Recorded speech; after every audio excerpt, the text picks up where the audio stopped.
Կաններ մայիսի 28-ը մեր հանրապետության օրն է։ 1918 թվականին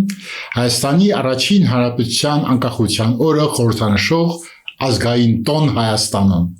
Տոն, որ սովորաբար նշում են հրավառությունով, համերգով, շքերթներով եւ այլ միջոցառումներով, օրը Հայաստանում համարվում է ազգային տոն։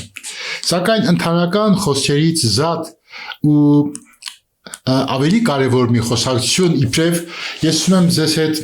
կիսվել մի խոհով, չէ որ յուրաքանչյուր մեծ վսեմ արարք ստեղծող ունի, ովքեր էին նրանք, ովքեր կերտեցին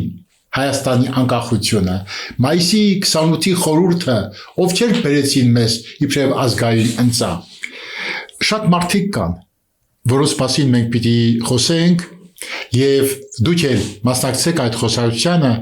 ես այս պահին ուզում եմ հիշել հայոց կաթողիկոսին,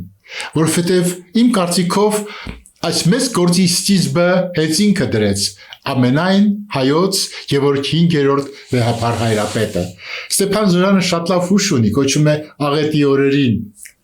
եւ պատմում է այն մասին, որ Գևորգ 5-րդ կաթողիկոսը բացառիկ դեր է կատարել, բացառիկ դեր։ Էջմիածին են գալիս մեր զորապետները, հանդիպում են վեհափառին եւ ասում են վեհափառ թուրքը մտնում է Էջմիածին, դուք պիտի հեռանաք դեպի Սևան կամ Բյուրական։ Ես ոչ մի տեղ չեմ գնա, ասել է կաթողիկոսը։ Գեներալ,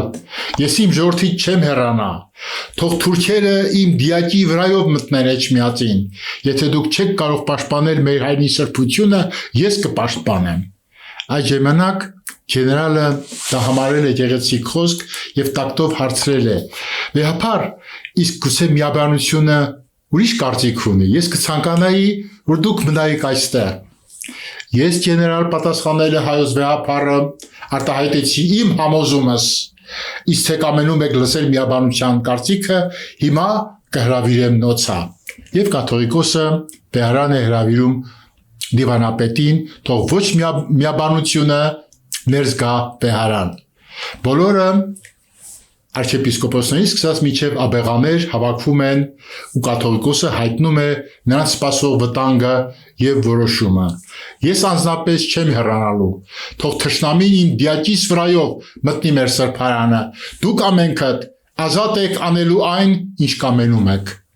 Այս խոսքերը առաջ են բերում անսպասելի իրարանցում, պատմում է Ստեփան Զորյանը, հանգիստ բազմությունը ձեռք է բարձրացնում եւ խոսում է հուզված։ Մենք քեզ հետ ենք վեհափառ, մենք նույնպես ոչ միտեղ չենք գնա, ոչ մի դեպքում, որ այդպես է եղբայրներ, ասել է Գևորգ 5-րդ հերոս կաթողիկոսը,